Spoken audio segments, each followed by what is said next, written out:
A sloth, a donkey, and a curious human. Send a prompt and see what they're doing. One hits record with a question on his mind. Two brothers pick it up, see what they find. Corn takes his time, Herman's got the facts. Back and forth, they never hold back. My weird prompts, come on in, that's where we begin. My weird prompts, glad you're here. This episode was generated using artificial intelligence. Please verify facts. You know, Corn, this whole show runs on GPU compute, and we wouldn't be here without Modal. Seriously. And that's what powers all our text-to-speech. Everything you're hearing right now. They're an AI infrastructure platform. Developers use them to run GPU workloads in the cloud with zero infrastructure headaches. If you're building anything with AI, check them out. Modal.com. So Daniel sent us this one, and it's a meaty one. He's asking about agent cost optimization and monitoring for production deployments. The full breakdown, Part 1 and Part 2. Part 1 covers modal routing, prompt caching, token budgets, and response caching. Part 2 gets into per-step cost tracking, monitoring tools, alert patterns, and cost attribution across multi-agent systems. The through line is eliminating surprise bills and getting complete visibility into what your agents are actually spending. And Daniel being Daniel, he wants the full engineering playbook, not the hand-wavy version. Good timing on this topic. By the way, today's episode is being written by Claude Sonnet 4.6, which adds a certain irony to a discussion about keeping LLM costs under control. The AI writing the script about not spending too much on AI. Totally normal. We live in interesting times. So let's start with the problem statement, because I think a lot of people underestimate how fundamentally different LLM billing is from any other infrastructure cost they've managed before. With a database or a server, you pay for uptime. With LLMs, you pay for every token processed, at rates that span 3 orders of magnitude depending on which model you're calling. A single misconfigured agent can burn through 5 figures in 48 hours. That's not hypothetical, right? The $47,000 incident. Not hypothetical at all. It's documented from the OpenClaw Discord. Someone's agent got stuck in a loop, $47,000 bill in 48 hours, Anthropic wouldn't refund, they found out when their card declined. Another developer burned $400 over a weekend. A third lost $600 when a bug sent their agent into a retry loop on GPT-4 at $30 per million tokens. And Galileo's research from last year found that 40% of agentic AI projects fail primarily because of hidden costs. 40%. That's not a rounding error, that's a leading cause of death for these projects. Which is why I want to frame this episode as a practical guide for production environments. Because there's a lot of content out there about how to build agents, there's not nearly enough about how to stop them from quietly bankrupting you. Let's start with model routing, because it's where the biggest lever is. Before you dive in, give me the scale of the problem. What does it actually cost to run an agent at any meaningful volume? A production support agent hitting Claude Sonnet 4 at $3 per million input tokens, with a 3,000 token system prompt, 4,000 tokens of retrieved documents per query, and growing conversation history, you're at 12,000 tokens per call by turn 8 of a conversation. Scale that to 1 million API calls a month, and the system prompt alone cost $150,000 monthly. Add retrieval and history and you're looking at $500,000 before you even count output tokens. So the first optimization you want to talk about is model routing. The era of the single model agent is over. The insight is straightforward inside a single agent loop. Not every step requires the same capability. A turn might involve a quick intent classification, then a tool selection decision, then a multi-hop reasoning chain, then a final response synthesis. If you route all 4 of those through Claude Opus 4 at $15 per million input tokens, you're correct but wildly wasteful. If you route all 4 through Haiku at 30 cents per million, you're cheap, but the reasoning step will fail. So you route each step independently. And the cost capability spread is enormous. Nano-tier models, GPT-4o Mini, Gemini Flashlight, Claude Haiku, run between 7 cents and 30 cents per million input tokens. Mid-tier, GPT-4o, Claude Sonnet, Gemini Flash, between 50 cents and $3. Frontier models, Claude Opus, GPT-5, Gemini Ultra, $3 to $15. And reasoning models, O3, DeepSeek R1, Claude with extended thinking, $6 to $60 per million. Dynamic routing across those tiers can reduce inference costs by 40 to 85% while maintaining 90 to 95% of the quality you'd get from always using the most capable model. What are the actual routing strategies? Because there's a meaningful difference between use a cheap model sometimes and having a real routing system. 4 main approaches. Static routing is the simplest. You hard-code a model per task type in a routing table. Intent classification goes to Haiku, complex reasoning goes to Opus, response synthesis goes to Sonnet. Zero overhead, completely predictable, but it can't adapt when the complexity of a given task varies. The second strategy is classifier-based routing. LMSYS published Route LLM at ICLR last year, which uses a BERT scale model, around 110 million parameters, to predict which tier will suffice for a given query. It runs in under 10 milliseconds, no LLM inference needed for the routing decision itself. On MTBench, they achieved 85% cost reduction while maintaining 95% of GPT-4 quality. And the classifier transfers across model pairs without retraining. That's one of the key findings. You train it once and it generalizes. The third strategy is cascading, where you try the cheap model first and escalate only if confidence is low. ETH Zurich proved the theoretical optimality conditions for this approach. The trade-off is latency, because you're making sequential calls, but you eliminate the need for an accurate upfront complexity classifier. The fourth is semantic routing, embedding-based similarity that maps queries to predefined route categories. VLLM shipped a semantic router in September using a modern BERT-based classifier that achieved about 10% accuracy improvement and 50% latency reduction over prior approaches. And there are commercial products doing this now. Several.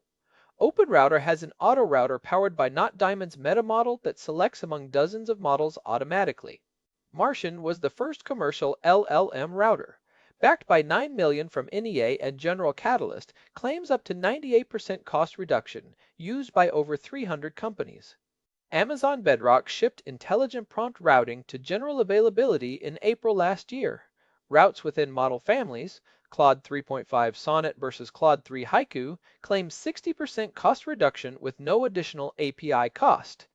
And Not Diamond does something interesting on top of routing. It also does prompt adaptation, automatically rewriting prompts to better suit the selected model, which they say produces 5 to 60% accuracy improvements on top of the cost savings.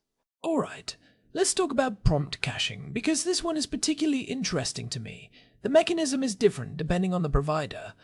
Completely different, and the implementation details matter a lot. The core idea is that the provider stores the key value tensors computed for your prompt prefix. When multiple requests share the same prefix, the cache is hit and you skip recomputation, which reduces both cost and latency. But the critical rule is that you have to put static content first.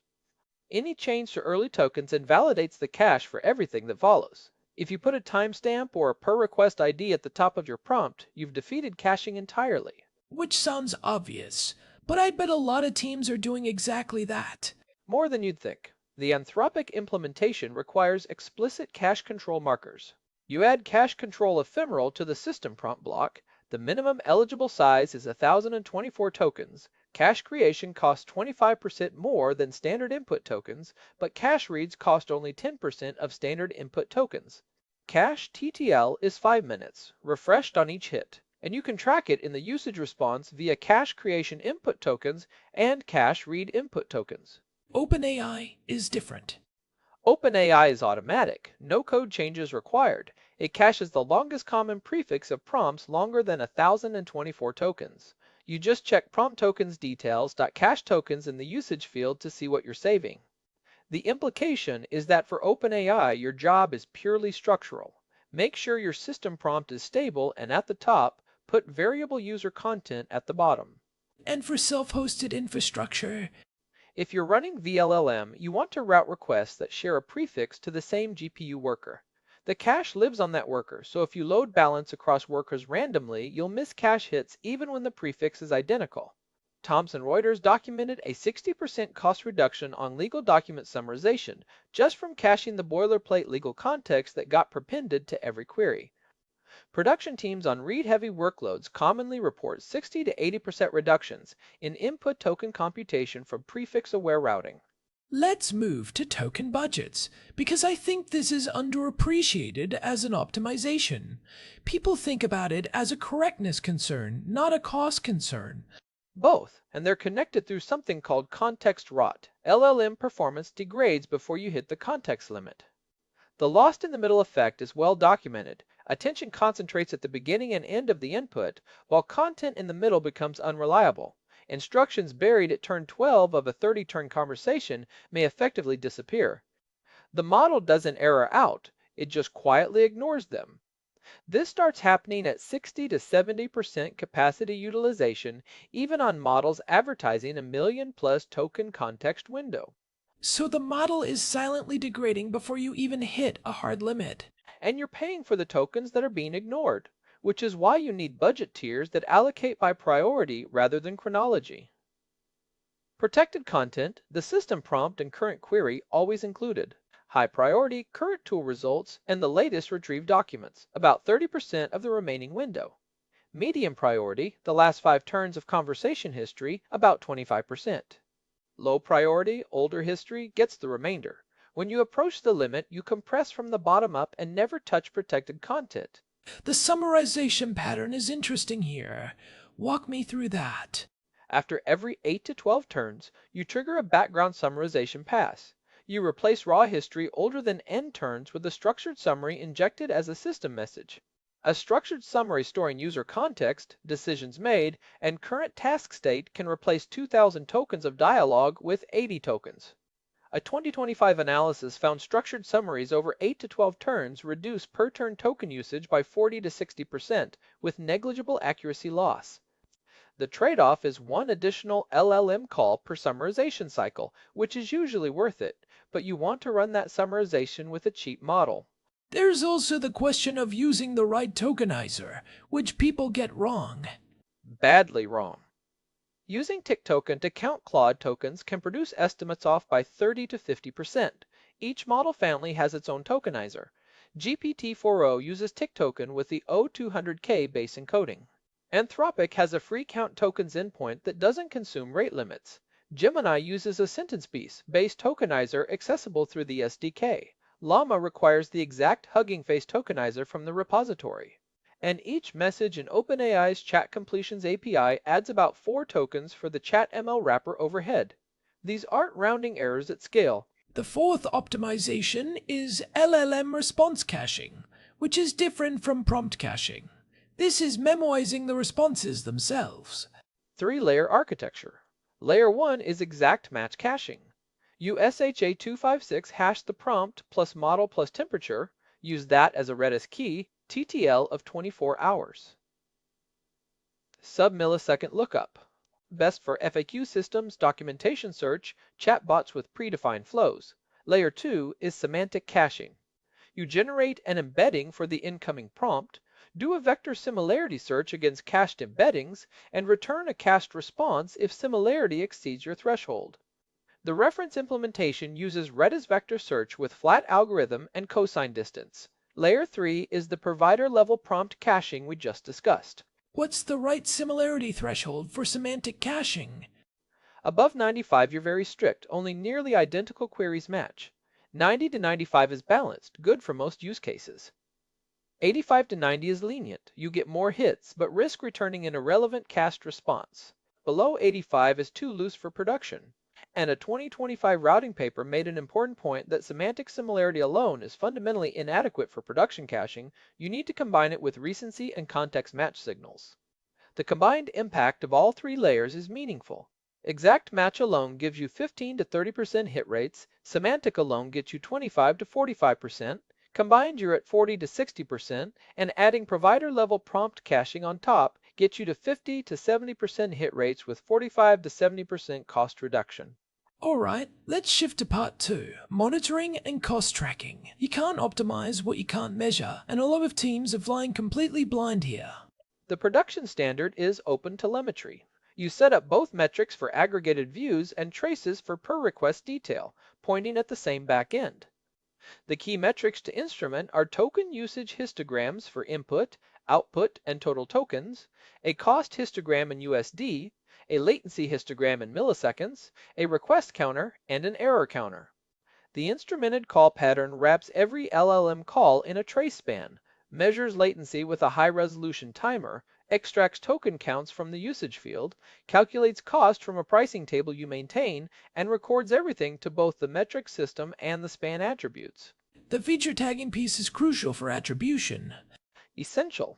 Every metric label needs a feature field, something like document summarization or translation or chat. This lets you produce queries like total daily cost broken down by model and feature, which is how you find out that your translation feature is spending 3 times what you expected, because it's hitting GPT-4o when it should be hitting Mini. You also want to measure time to first token separately from total latency for streaming responses, because TTFT is what users perceive as responsiveness and it doesn't correlate with total generation time. And there's a logging practice that most teams get wrong. Log the complete prompt, system message, plus conversation history, plus tool definitions for every LLM call, not just the response. Most teams log responses but not prompts, which makes debugging nearly impossible.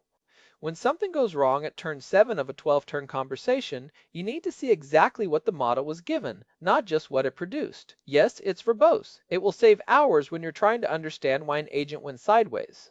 Let's go through the monitoring tools. There are several in the market, and they're not interchangeable. Quick verdict on each. Langsmith is the right choice if you're on LangChain, because the integration is automatic, zero configuration, it traces chains, agents, tools, and retrievers without any code changes. For non-LangChain code, you use the traceable decorator. It has strong built-in evaluators for hallucination and relevance, and annotation queues for human review. Pricing is free up to 5,000 traces, then $39 a month for 50,000. Overhead is 15 to 30 milliseconds at the 50th percentile. Top rating for evaluation workflows. Helicon is different in approach. Proxy approach, which is the key distinction. You change your base URL and add one header. No SDK, no code changes, works with any provider. It gives you real-time cost dashboards broken down by user, model, and feature. Built-in semantic caching with configurable similarity thresholds. Rate limiting per user or API key, free up to 100,000 requests, then $20 a month for 10 million. Overhead is 10 to 20 milliseconds at the 50th percentile. Top rating for cost tracking specifically. And the recommended production combination is Helicon for operational metrics plus Langsmith or Braintrust for evaluation. They're complementary, not competing. What's Braintrust's angle? Evaluation first design. Experiments are first-class citizens. Version-controlled datasets, AI-powered evaluators using LLM judges for factuality and relevance, prompt playground with real-time evaluation against datasets. If your primary concern is whether your agent is producing good outputs rather than how much it costs, Braintrust is the right tool. $50 per seat per month on the Pro plan. Galileo is worth mentioning for agent reliability specifically. They use their Luna 2 small language models for evaluation at 97% lower cost than LLM-based evaluation, and they have an insights engine that automatically clusters similar failures and surfaces root cause patterns, which is genuinely useful when you're trying to understand why a class of queries is failing. And OpenMeter is for a different use case entirely. Customer-facing usage dashboards and usage-based billing. If you're building an AI product and need to bill your customers by token consumption, OpenMeter handles the metering to Stripe billing pipeline. It's open source, about 1,900 GitHub stars, now part of Kong. The use case is, you're an AI company, your customers each have a token budget, you need to enforce limits and generate invoices. That's a different problem from internal cost tracking. Let's get into alert patterns, because this is where the $47,000 incident becomes preventable. 7 patterns, and I'd implement them in a specific priority order. Day 1, budget governors and a kill switch. Week 1, observability and output guardrails. Week 2, circuit breakers and retry classification. Week 3 to 4, human in the loop for high-stakes actions. The budget governors are the most important because they prevent financial damage immediately. You need limits at 3 levels, per request, per session, and per day. A good production configuration has a 20,000 token limit per session, 15 tool calls maximum per session, 50 cents maximum cost per session, and a 2-minute wall clock timeout. In development, you can be more generous, but tighten these for production. The kill switch is the one I find most interesting architecturally. It needs to be checked before every LLM call and before every tool execution, not just once at the start of a session. The implementation fetches a remote config with a 5-second TTL cache, checks a global kill switch flag, and checks whether the specific agent ID is in a disabled list. If either check fails, it throws an agent halted error immediately. The reason you check before tool execution specifically is that an agent can do real-world damage through tool calls, writing files, making API calls, sending messages, even after you've stopped the LLM from generating more tokens. Circuit breakers are well understood in traditional distributed systems, but people don't always apply them to agent tool calls. The pattern is identical to the microservices version. You track failure counts per tool, and after 5 failures you open the circuit, which means any call to that tool immediately throws a circuit open error for a 60-second cooldown period. The important detail is what you do with that error. You feed it back to the agent as context. Something like, "The service is temporarily unavailable, try an alternative approach." This lets the agent adapt rather than just failing. The retry classify pattern is one I hadn't seen articulated this way before. Blind retry is the enemy. When an error occurs, you classify it first. Rate limit errors get exponential backoff. Validation errors get a repair strategy, where you feed the specific error message back to the LLM and ask it to self-correct. Authentication errors fail fast immediately, because retrying won't help. Timeout errors get backoff. Unknown errors fail fast, because you don't want to waste tokens on something you don't understand. Teams using the repair strategy on schema-level validation failures report success rates well above 50%. That's a lot of calls that would otherwise fail completely. Stuck detection is underrated as a pattern. Straightforward to implement. You look at the last 5 tool calls in the history. If more than 80% of them are the same tool, the agent is stuck. At that point, you inject a meta prompt. You appear to be repeating the same action without progress. Stop and reconsider your approach. This is much cheaper than letting the agent loop until it hits a budget ceiling. Porky has a structured alert escalation that's worth mentioning. 4-level system. At 70% of budget, notify the team lead. At 100%, notify finance and engineering. At 120%, trigger escalation or lockout. And the enforcement options aren't just alerts. You can block further requests, throttle usage, or route to a cheaper model automatically when limits are approached. Agent Cap's approach is similar but uses a rolling average. If spend is 3 times the rolling hourly average, trigger an instant alert regardless of absolute budget position. Let's close out with cost attribution in multi-agent systems, because this is where things get complicated fast. The core problem is that costs multiply non-linearly in multi-agent systems. Each agent receives context from upstream agents, adds its own reasoning, and passes a longer message downstream. Production analysis has found coordination chatter alone increasing token counts by 4 times compared to single-agent approaches. So attribution isn't just about knowing what you spent, it's about understanding which agent in the chain is the expensive one. The metadata tagging approach is the foundation. Every LLM call needs 6 tags: minimum, model, agent ID, task ID, feature, user ID, and session ID. This lets you build a hierarchical cost rollup from per step cost all the way up to per feature cost. The trace ID propagation piece is what ties it together across agents. You assign a trace ID at the orchestrator level and propagate it through all sub-agent calls. This lets you reconstruct the full cost of a single user request across every agent that touched it, which is how you find out that your research agent is spending 3 times what the summarization agent spends on the same task. And the per-agent budget limits are separate from session limits. Separate. And this is where Agent Cap's approach is elegant. One header in your config per agent, every agent tracked independently. You can have a research agent with a $2 budget and a summarization agent with a 20-cent budget, and you know immediately which one went over. Without per agent limits, you get a session level bill and have to dig through logs to figure out who caused it. LangFuse supports routing-aware tracing that captures the selected model on every span, which is useful when you're also doing model routing, because you can see the interaction between routing decisions and cost attribution. So, if I'm putting this together as a practical guide, what does the implementation roadmap look like? Day 1, you implement budget governors and a kill switch. These are the emergency brake and the seatbelt. You cannot go to production without them.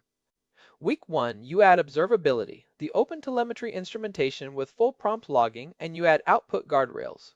Week 2, circuit breakers and retry classification. Week 2 to 3, model routing, starting with static routing because it's the easiest and you can move to classifier-based later. Prompt caching can be added at the same time. It's usually a one-day implementation change. Week 3 to 4, semantic response caching and human in the loop for any high-stakes tool executions.